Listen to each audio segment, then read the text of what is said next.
سلام تماشابینان عزیزی شبکه بهارستان.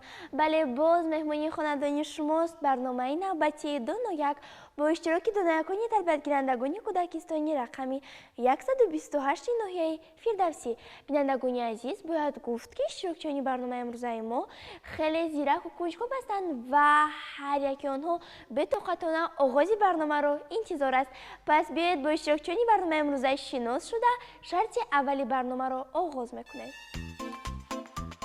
فاطیما 6 ساله است. دخترک چاقون و خوشچقچق می باشد. آزادانه می خواند، می نویسد و عددها را جمع و تر کرده می تواند. شغلی دوست داشته‌اش رسم کشی می باشد. یاسمین او نیز 6 سال دارد. یاسمین ذهنی تیز و نطق برو را دارست.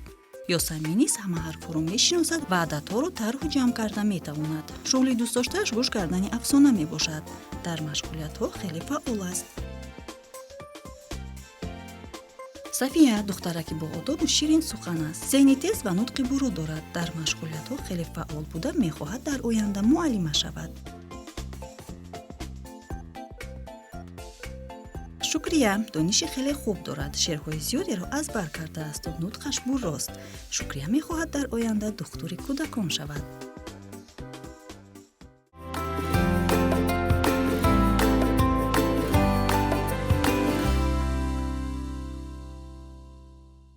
سلام بچه ها. سلام. به برنامه ما خوش آمدید. خب بچه ها اشتباهی که به شما معلوم است برنامه 291 از 3 شرط عبارت است و در هر شرط من به شما 4 سوالی پیشنهاد میکنم. شرط برنامه فهم است؟ بله. پس بیاید شرط اولی برنامه رو آغاز میکنیم. با دقت باشید سوال اول رو میخونم. در روز زادروزی خواهرش مراد 4 پفک سرخ و 3 پفک کبود رو دم کرد. او همگی چند پفک رو دم کرد که جواب میدهد؟ مرحمت یاسمین. مراد همگی 7 پفک دم کرد. خب یاسمین شما گفتید که این رو از کجا پی برده؟ چه خیلی فهمیدید که مراد 7 پفک دم کرده است؟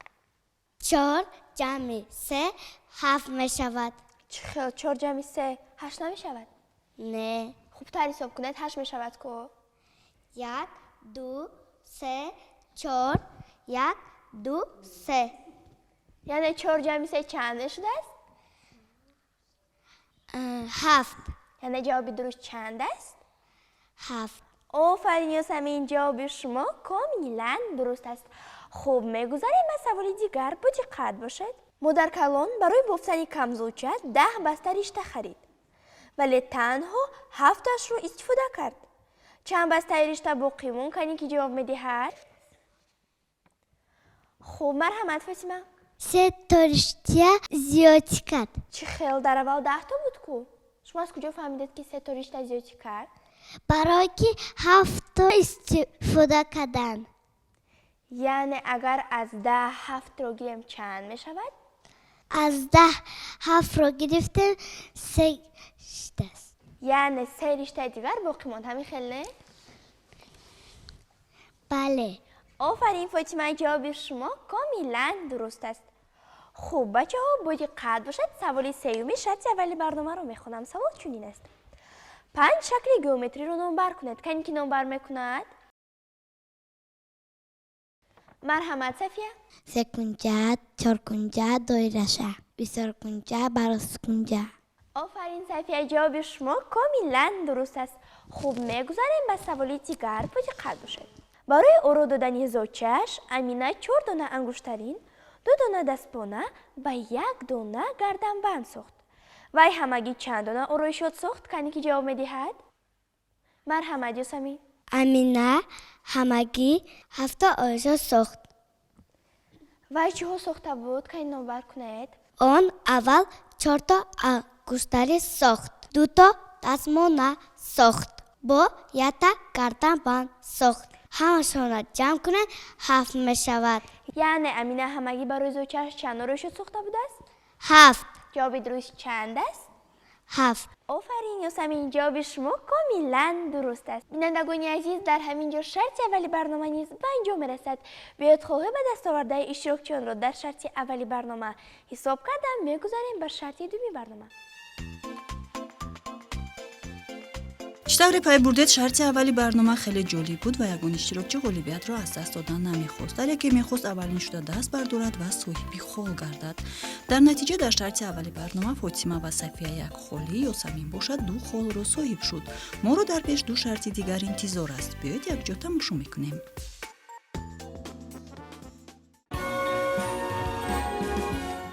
خب بچه ها یادآور می شوم که سوال های شرطی دومی برنامه دایر به فیلم های تصویری ترتیب داده شدند.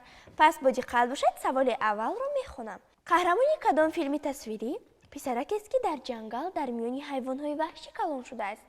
این کدام فیلم تصویری است؟ کن که جواب می دهد؟ مرحمت شکریه. این ملتفیلم ماوگلی می باشد. ماوگلی در جنگل کلان شده است و خیز کلان کرده است. خب شکریه. شما می گفتید که نام همون خیز چی بود؟ نام بخیز بالو می باشد. بالو چی رو دوست می داشت؟ خوردنی چی رو باید دوست می داشت؟ بالو اصل دوست می داشت. آفرین، شکریه. جواب شما کاملا درست است. خب بچه ها با دقت باشید سوال دوم رو بخونم. در افسانه هفت دختران برای چی برادران قهر کرده از خانه برآمده رفتند؟ کنی که جواب میدهد؟ مرحمت صفیه. برادرها میخواستند که خواهر داشته باشند. بله، با اون گفتند که شما خواهر نه دختر داشتید. آنها فریب دادن. آنها باور کردن قهر کردن رفته. و بعد در آخر برادران میفهمند که خواهردار شدند؟ بله، آنها میفهمند. آنها را خواهرشان مییابد. آفرین صفیه. جواب شما کاملا درست است. بینندگان عزیز، شما نیز بی‌طرف نباشید چون که با جواب دادن هر یک سوال سویه دانش خود را وسیع می‌گردانید.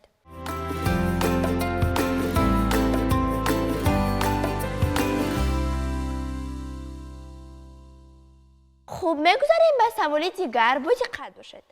در کدام فیلم تصویری همه قهرمان ها گرد شکل هستند؟ کنی که جواب میدهد؟ مرحمت فاطمه.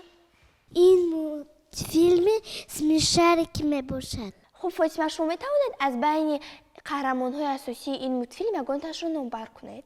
یوژک و کروش. یوژک چی حیوان بود؟ وایخور پوش هست. کروش چی؟ کروش خرگوش هست. آفرین فاطمه. جواب شما کاملا درست است. خوب بچه‌ها، سوال چهارم شرط دومی برنامه چنین است که برای ما شعر قرائت میکند. همه شعر میدونید؟ بله.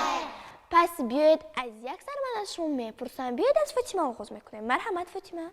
این زمین و این چمن، این حیات و این وطن باشد به جان برابر، چون میراث خلق من از بابا و از پدر آمد به ما این کشور. کشور به ما عزیز است مانند روی مادر، هر کس دارد ناموس کشورش را دارد دوست.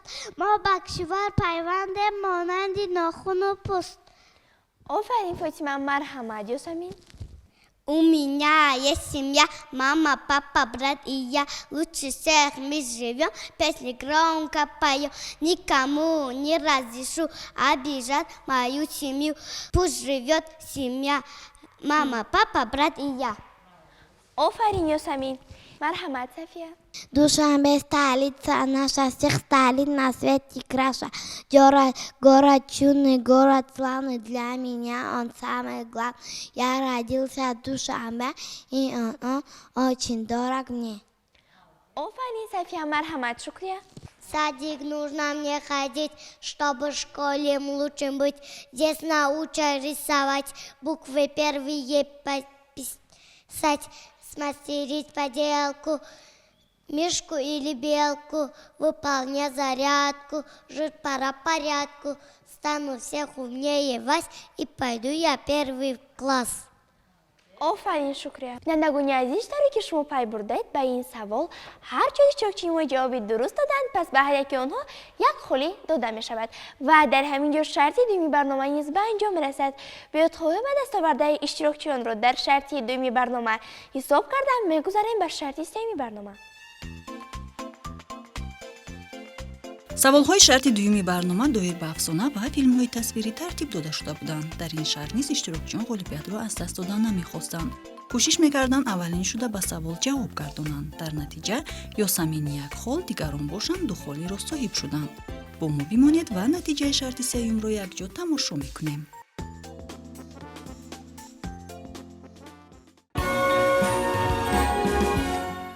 хуб бачаҳо, бо диққат бошед. саволи аввали шарти якуми барномаро мехонам. савол чунин аст: бо кадом узви баданамон мо садоро мешунавем? бо кадом узви баданамон атрофро мебинем ва бо кадом узв маззаро мефаҳмем? кане ки ҷавоб медиҳад?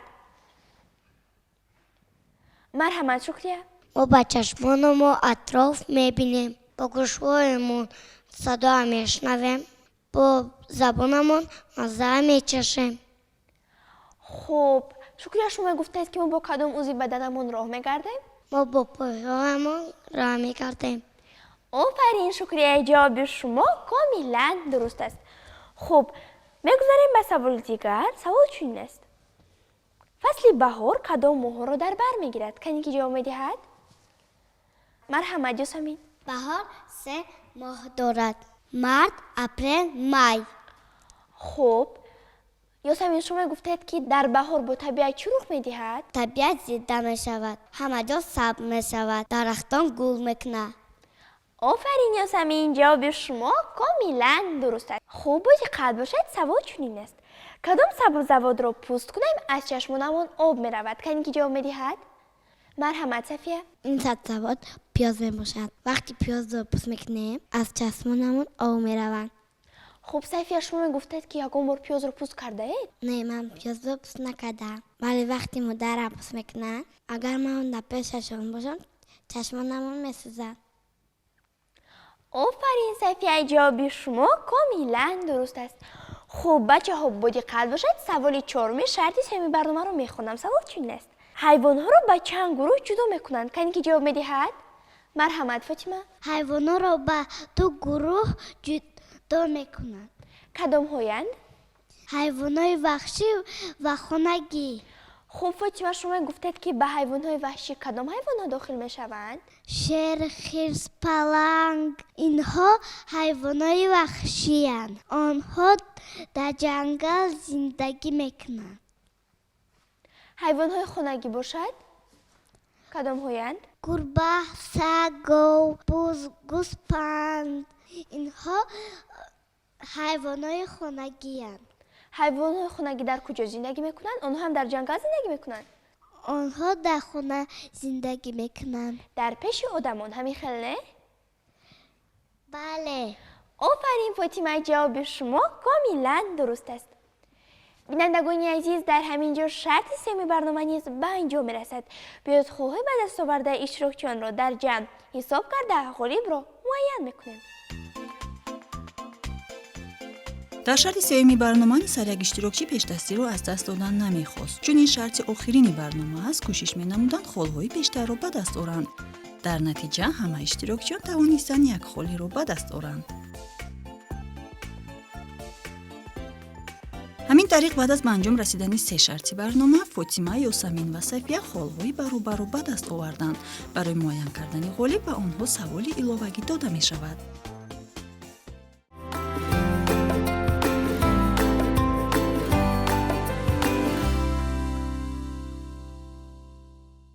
бинандагони азиз, даро ки шумо пай бурдед, Фотима, Сафия ва Ёсамин холҳои яххела доранд. пас барои муайян кардани ғолиб ман ба онҳо саволи иловагӣ метиҳам. хуб, Фотима, Ёсамин, Сафия, бо диққат бошед. саволро мехонам. касе аввалин шуда даст мебардорад ва ҷавоби дуруст мегардонад, ғолиби барномаи имрӯза мешавад. савол чунин аст: қаҳрамонони Тоҷикистонро номбар кунед. кане ки ҷавоб медиҳад? бинандагони азиз, даро ки дидем Ёсамин аввалин шуда даст бардошт, пас биёед ҷавоби саволро аз ӯ мешунавем. марҳамат, Ёсамин. садриддин Алӣ, Эмомалӣ Раҳмон, Бобоҷон Гафуров, Мирзо Турсумзода, Шириншоҳ Шотимур, Нусратулло Махсум. офарин, Ёсамин, ҷавоби шумо комилан дуруст аст. чӣ тавре пай бурдед ба саволи иловагӣ, Ёсамин аввалин шуда даст бардошт ва ҷавоби дурустро пешниҳод намуд. аз ин бармеояд ки ғолиби барномаи имрӯзаи мо Ёсамин мебошад. Ёсамин, ғолибият муборак. بله بینندگان عزیز، طوری که شما پای بردید غالبی برنامه امروزای ما یاسمین گشتن، پس باید با خود یاسمین یک قرصک میزنیم. آفرین یاسمین. بینندگان عزیز، در همین جا برنامه نوبتی دو یک به انجام میرسد. یادآور میشویم که اشتراکچیان این برنامه امروزای ما بودند تربیت گیرندگان کودکستانی رقم 128 ناحیه فردوسی. بینندگان عزیز، شما نیز بیشتر خوانید، بیشتر آموزید و دو یک شوید تا برنامه های دیگر در برنامه دو یک. خیر.